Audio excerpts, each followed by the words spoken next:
Assalamualaikum warahmatullahi wabarakatuh. Nama saya Nurhamaida Rahab, NIM 2040-2029 dari Ekonomi Syariah 6.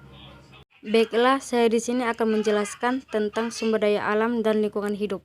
Pengertian sumber daya alam dan lingkungan hidup. Sumber daya alam adalah potensi sumber daya yang terkandung dalam bumi, tanah, air, dan diantara yang dapat dimanfaatkan untuk memenuhi kebutuhan dan kepentingan manusia. Sumber daya alam berkaitan dengan lingkungan hidup karena lingkungan hidup merupakan kesatuan ruang dan semua benda, daya, keadaan, dan makhluk hidup, termasuk manusia dan perilakunya.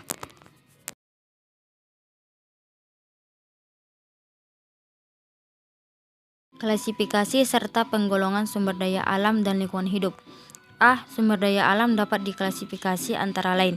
1. Berdasarkan sumbernya, sumber daya alam dibedakan atas sumber daya alam biotik atau organik, yaitu sumber daya alam yang berasal dari makhluk hidup, misalnya kayu, ikan, batu bara, minyak bumi, dan mamer.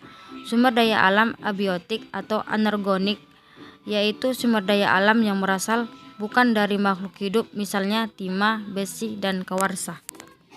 2. Berdasarkan persebarannya, sumber daya alam dibedakan menjadi dua jenis. A. Sumber daya alam yang terdapat di mana-mana, misalnya sinar matahari, air, udara, areal pertanian, dan hutan. B.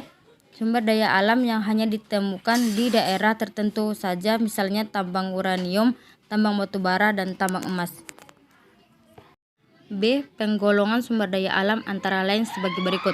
1. Sumber daya alam materi, yaitu apabila yang dimanfaatkan adalah materi sumber daya alam tersebut.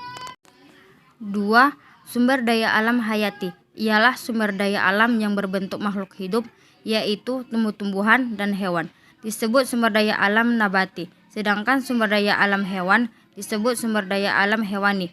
Bila kita telusuri lebih jauh, sumber daya alam hayati dapat digolongkan sebagai sumber daya alam materi maupun energi.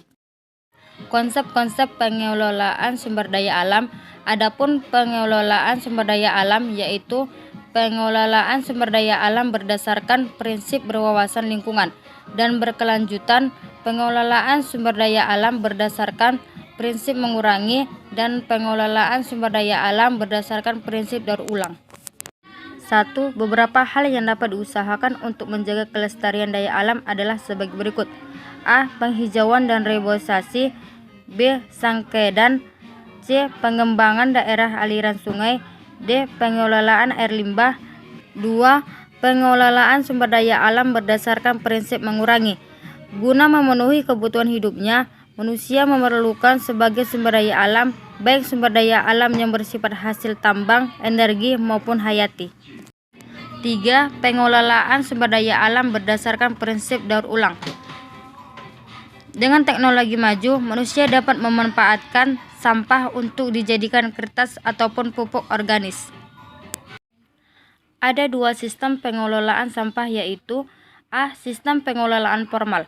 Pengelolaan formal yakni pengumpulan, pengangkutan, dan pembangunan yang dilakukan oleh aparat pemerintahan setempat, misalnya dinas kebersihan. B. Sistem pengelolaan informal. Pengelolaan informal yakni aktivitas yang dilakukan oleh dorongan kebutuhan untuk hidup dari sebagian masyarakat.